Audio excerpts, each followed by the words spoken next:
आधुनिकता के बीच पैस्टोरलिज्म आज भी अफ्रीका में एक पारंपरिक जीविका है। Hello everyone, I am Preeti Shukla and welcome back to फ्यूक्यू एजुकेशन। नाउ इस सेगमेंट में हम टॉपिक नंबर 3 पढ़ने वाले हैं, pastoralism in the modern world के, जिसका नाम है पैस्टोरलिज्म इन अफ्रीका। ये सेक्शन अफ्रीका से थोड़ा सा ज्यादा ओरिएंटेड है, अफ्रीका ओरिएंटेड है। यहाँ पे हम अफ्रीका की लाइवलीहुड, अफ्रीका की पैस्टोरलिज्म को थोड़ा गहराई से समझेंगे। So let us start. Pastoralism in Africa. More than 20 million African depend on the pastoralism for their livelihood. Okay, तो मतलब 22 मिलियन, लगभग ये बहुत बड़ा अमाउंट है, बहुत बड़ा अमाउंट नहीं, बहुत बड़ा नंबर है। किस चीज के लिए? जो लोग पैस्टोरलिज्म पे डिपेंडेंट है in Africa. Some of the pastoralist community, हमारे इंडिया में जैसे हमने देखा था, गुर्जर्स थे, रायकास थे, ठीक है, मलधारीज थे, साउथ में गोलास थे और अरुणाचल प्रदेश में मोनपास थे, ठीक है। तो ये सारे इंडिया के जिस तरह से कम्युनिटीज रहे हैं, उसी तरह से ठीक हमारे अफ्रीका में भी कुछ कम्युनिटीज है, जैसे कि मसाई, बेडुइन, बर्बर्स, सोमाली, बुरान एंड तुर्काना, ठीक है। तो ये कुछ इंपॉर्टेंट कम्युनिटीज हैं अफ्रीका की। Now they live mostly in the semi arid grasslands. Grasslands के बारे में आपने बहुत सुना होगा। अफ्रीका में सवाना के जो ग्रासलैंड है, सवाना का जो मैदान है, वहाँ पे जंगल सफारी यूजुअली बहुत ज़्यादा फेमस है, राइट। सो वो सफारी, वहाँ पे जाना ग्रासलैंड में बहुत सुंदर, मतलब एक अच्छा दिखता है वो, ठीक है। सो वो सवानाज वाले ग्रासलैंड्स में, सेमी एरिड रीजन्स में और एरिड डेजर्ट्स में, ठीक है, where agriculture and rain fed farming is difficult, ठीक है। रेन फेड फार्मिंग और एग्रीकल्चर जहाँ पे डिफिकल्ट है, वहां पे ये कम्युनिटीज, ये सारी कम्युनिटीज अपने लाइवलीहुड को सस्टेन करती, ठीक है। Now animals kept include cattle, camel, goat, sheep, donkeys, ठीक है। वही सारे एनिमल्स हैं जो हमारे इंडिया में हमारी जो कम्युनिटीज थी वो रख रही थी, वही सारे एनिमल्स हैं, क्योंकि यही एनिमल्स होते हैं जो लाइफ स्टॉक रियरिंग में मोर इम्पोर्टेंट रोल प्ले करते हैं और कुछ बेनिफिट देते हैं, ठीक है। यहाँ पे एक नया है डोंकी को भी इसमें इंक्लूड किया गया, ठीक है। Their income come from selling milk, meat, skins, wool, ठीक है। इनकी इनकम बेसिकली इस पे डिपेंड करती है, जो कि लगभग सिमिलर है, स्किन को छोड़ के लगभग सिमिलर है इंडिया की कम्युनिटी से, ठीक है। अब वहां पे स्किन्स की जरूरत होती होगी, राइट, इसलिए वहां पे स्किन्स बेचा जा रहा होगा। हमारे यहाँ मीट की जरूरत थी तो मीट बेचा जा रहा था, ठीक है। Now sometimes trade and transport many also mix pastoralism with agriculture on the odd jobs.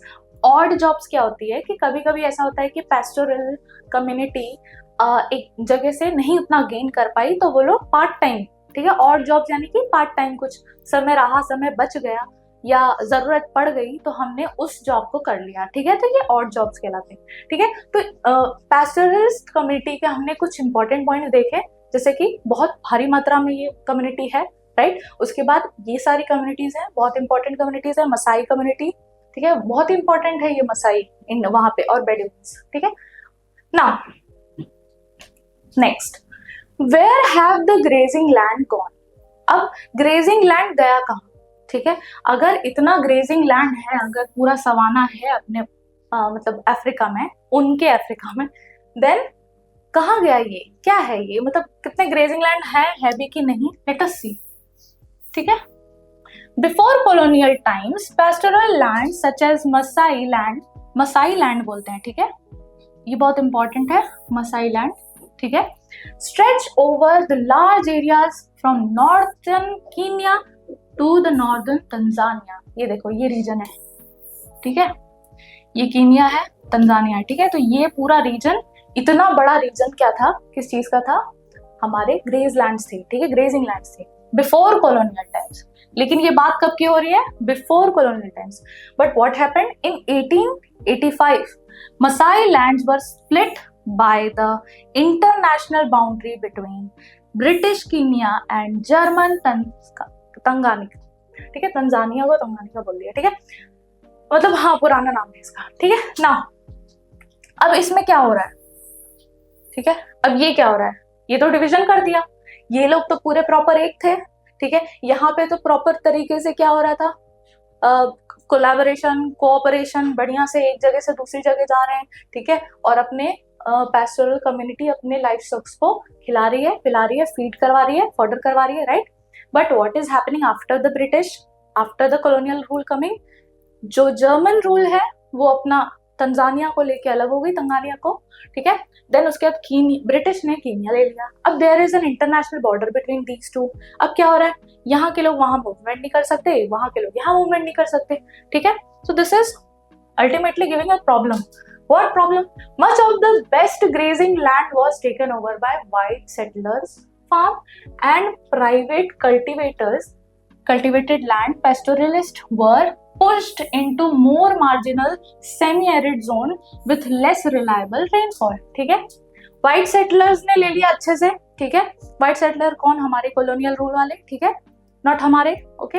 तो ये कॉलोनियल रूल वालों ने ले लिया, व्हाइट सेटलर्स ने अच्छे अच्छे लैंड ले लिए, और जो एकदम खराब लैंड बची वो इन लोगों के लिए बची, ठीक है। Large tracts of pasture were converted into game reserves, ठीक है। Example Masai Mara, Samburu National Park in Kenya, Serengeti in Tanzania. In these areas, pastoralists were forbidden from grazing and hunting. Same exactly what was happened in India is happening in Africa. ठीक है? In the further classes, you will understand how the colonial rule, how the expansion of these European power affected the lives of Africa. Okay? अभी तो आप बहुत छोटा सा trailer देख रहे हो कि सिर्फ pastoral life में क्या impact आ रहा है, लेकिन within the period of time, you will understand how much impact colonial rules, colonial power has given. ठीक है? Now example, Serengeti Park was created over इतने kilometers of Masai grazing land को काट के, ठीक है? मतलब कितना है? 14,760 किलोमीटर्स स्क्वायर, ठीक है? इतने पूरे रीजन को, पूरे मसाई रीजन को, मसाई रीजन क्या है? मसाई लैंड क्या है? The grazing land, okay. So उतने बड़े रीजन को इन लोग ने क्या कर दिया है? क्लियर कर दिया है और इनको अपने अंडर ले लिया है, गेम रिजर्व बना लिए, ठीक है। Now restriction on movement and borders. अब restriction on movement and borders क्या हो रहा है? Traditionally pastoralists moved freely with their herds in response to seasonal needs and droughts. We see in India also and we are seeing here also कि seasonal movement हो रहा है, transhumance हो रहा है एक जगह से दूसरी जगह। क्यों? जब सीजन चेंज होता है, जैसी नीड होती है उस तरह से ये लोग मूव करते थे, right. Now under colonialism, government imposed territorial boundaries and set up special reserve. Pastoralists could only move within certain confined areas. ठीक है, कहाँ चला गया? या तो territorial boundaries and special reserves बनाए गए, जहां के जिसके अंदर पैस्टोरल कम्युनिटी या कोई भी कम्युनिटी नहीं आ सकती थी, ठीक है। और उसके बाद क्या कर दिया? और कन्फाइंड एरियाज बना दिए गए जहां पे पैस्टोरल कम्युनिटी एंटर नहीं कर सकती। कहाँ की? अफ्रीका की, ठीक है। Now to move animal outside these reserves, they need a special permits which were hard to get. Of course, permit special बना दिया है। Of course, ये लोग permit देने वाले हैं क्या? Permission देने वाले हैं क्या? No, of course not. ठीक है, तो उन लोग ने एक लीगल परमिट बना दिया कि अगर आपको एनिमल यहाँ पे लेके आना है या यहाँ से एनिमल लेके जाना है तो आपको एक सर्टेन परमिट की जरूरत पड़ेगी। एक परमिट चाहिए आपको, अगर वो ले लोगे तो आपको इजीली एंट्री एंड एग्जिट मिल जाएगा, ठीक है। But that permit was really very hard to get. ठीक है, it is not easy, or under colonial it is possibly not easy. Okay, now market in white areas and trade opportunity were restricted. Sometimes pastoralists were barred and discriminated against the trade. अब क्या हो रहा है? pastoral जहां पे भी जा रहे हैं अपने ट्रेड को करने के लिए, वहां रेस्ट्रिक्शन है, ठीक है। क्योंकि व्हाइट जो है यूरोपियन, ठीक है, whites they are white in Africa of course, right. तो वो लोग ने अपना मार्केट बना रखा है और वो अपने मार्केट में किसी और को एंटर नहीं करने दे रहे, ठीक है। और अगर कोई एंटर करना भी चाह रहा है, ठीक है, तो उनको बहुत मतलब डिस्क्रिमिनेशन का सामना करना पड़ता है। और बार कर दिया गया, बार्ड करना मतलब बैन टाइप्स कर देना, ठीक है, कि बैन कर दिया, आप नहीं आ सकते इस रीजन में, इस मार्केट में आप कदम नहीं रख सकते, ठीक है। So these are the inhumanities they were under, ठीक है। नाउ नेक्स्ट इज ये वाला टॉपिक। Now impact of droughts when pasture is dry. अब देखो, ऑलरेडी अफ्रीकन रीजन में क्या है, कॉलोनियल रूल की वजह से क्या हो गया, चीजें श्रिंक होने लगी, ठीक है। अगेन वही जो इम्पैक्ट इंडिया में पड़ा था, सेम वही लगभग वैसा ही इम्पैक्ट क्या पड़ रहा है यहाँ पे, कहाँ पे, अफ्रीका में। सो ऑफ कोर्स अगर छोटा रीजन होता जा रहा है, रीजन श्रिंक होता जाता है, मूवमेंट रेस्ट्रिक्ट होती जाती है, मार्केट कम हो रहा जा रहा है, ठीक है, मार्केट का एक्सेस कम होता जा रहा है, राइट। तो क्या होगा, अल्टीमेटली कुछ ना कुछ बहुत ज्यादा प्रॉब्लम होगी, और उसी प्रॉब्लम में अगर ड्रॉट्स और फेमाइंस आ जाती है तो प्रॉब्लम वर्स कंडीशन में आ जाती है, right. So impact of drought, अब ड्रॉट भी इसी समय पे आ जाता है, ठीक है। Drought are the serious risk. Drought क्या थे, एक सीरियस रिस्क थे, कैसे, when rain fails and pasture dry up, livestock suffers, ठीक है। ऑफ कोर्स खाने पीने को पिछले सेक्शन में भी हमने देखा था कि इंडियंस के जो कम्युनिटीज थी उनके लाइफ स्टॉक को खाना नहीं मिल रहा था, न्यूट्रिशन नहीं मिल रहा था, तो अल्टीमेटली वो क्या करेंगे, डाई होने, मतलब डेथ हो जाएगी उन लोगों की। एंड क्वालिटी ऑफ फॉडर अगर सही नहीं रहा तो क्या क्वालिटी ऑफ आउटपुट वो जनरेट कर पाएंगे, of course not, right. Now pastoralist could shift location to cope. मतलब वही, अब क्या जगह ढूंढनी पड़ेगी ना, एक जगह से दूसरी जगह मूव करना है, पता तो करना पड़ेगा कोई ऐसी जगह जहां पे ड्रॉट अफेक्टेड एरिया ना हो, right. Now, but colonial restrictions on the movement prevented them from relocating to better pasture. Thus, in severe drought years, large number of animal died. Okay, that means restriction इतना level पे था कि आप cope करने के लिए उस problem से अडेप्ट करने के लिए और उससे बाहर निकलने के लिए कहीं मूव भी नहीं कर सकते थे, क्योंकि कॉलोनियल रेस्ट्रिक्शन थे। और इन सब चीजों की वजह से, ड्रॉट की वजह से, रेनफॉल के कम होने की वजह से, फेमाइंस की वजह से क्या हो रहा है, बहुत सारे एनिमल्स, बहुत सारे लाइफ स्टॉक जिन पे अफ्रीका का जीवन निर्भर था, वो क्या हो गया, खत्म हो गए, उतने सारे एनिमल्स डाई, मर गए, ठीक है। Example, in 1933 and 34 in Kenya, over half of the cattle in Masai Reserve died due to drought conditions, ठीक है। हाफ यानी समझ रहे हो, एकदम proper half of the animal kettles, वो लोग क्या कर रहे हैं, कैटल्स मर जा रही है, ठीक है। अगर कोई हाफ अमाउंट में मर जा रहा है, मतलब लाइवलीहुड को इम्पैक्ट पूरा 50% पे पड़ेगा, पूरे 50% पे उस लाइफ को अफेक्ट होगा, ठीक है। So this is it. ये देखो, ये पूरा है सूखा एरिया है, सूखा रीजन है, और ये लोग देख रहे हैं कि मतलब ये मसाई रीजन, मसाई लैंड वाले लोग हैं, मसाई ट्राइब्स के लोग हैं, जो कि ड्रॉट प्रोन एरियाज और सूखे बंजर जमीन को देख रहे हैं कि यहाँ पे हम कैसे अपने लाइफ स्टॉक को फीड करा सके। तुम्हारे बुक में दिया हुआ है ना। Social and economic effect. अब सोशल लेवल पे और इकोनॉमी के लेवल पे क्या इम्पैक्ट पड़ रहा है, ठीक है, let us understand. Loss of land, ठीक है, traditional political and social structure disturb हो गए, ठीक है, लैंड हट गई, स्ट्रक्चर डिस्टर्ब हो गया, वेल्थ इनइक्वालिटी स्टार्ट होने लगी। जो पैसे ठीक ठाक होते थे हाथ पैर में सबके पास, मतलब हाथ में पैसे लोगों के पास हुआ करते थे, वो जो रिसोर्स हुआ करता था, वो जो वेल्थ हुआ करता था उनका, हमेशा से उन्होंने अपना एक वेल्थ बना के रखा था, वो सब कुछ क्या हो गया, हैम्पर हो गया, ठीक है। मेनी पुअर्स, अब इसका डिटेल समझते हैं। Loss of land, reduced pasture land, worse fodder shortage और animal health size of herd, ठीक है।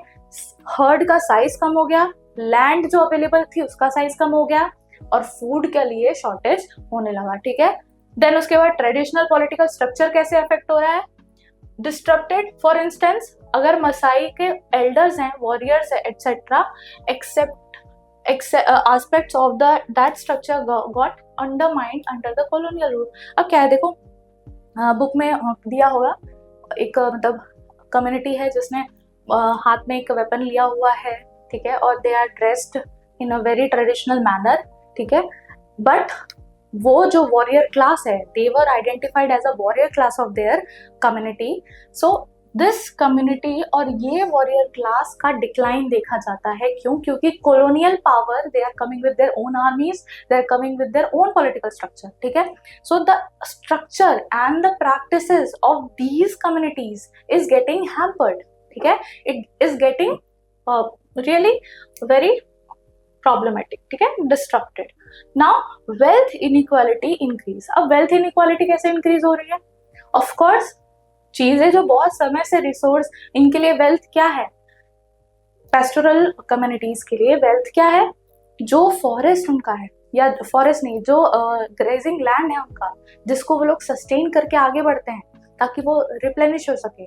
फिर वो कहीं और जाएंगे, उसका उस एरिया को यूज करेंगे, फिर उसको रिप्लेनिश होने के लिए छोड़ देंगे. ठीक है, सो यही तो उनका वेल्थ है, जो कि पूरी तरह से श्रिंक कर गया, जो कि पूरी तरह से खत्म ही हो गया, क्योंकि they were forced to settle at one place because of colonial rule. Now adapt better and had connections could survive better buying land and doing trade.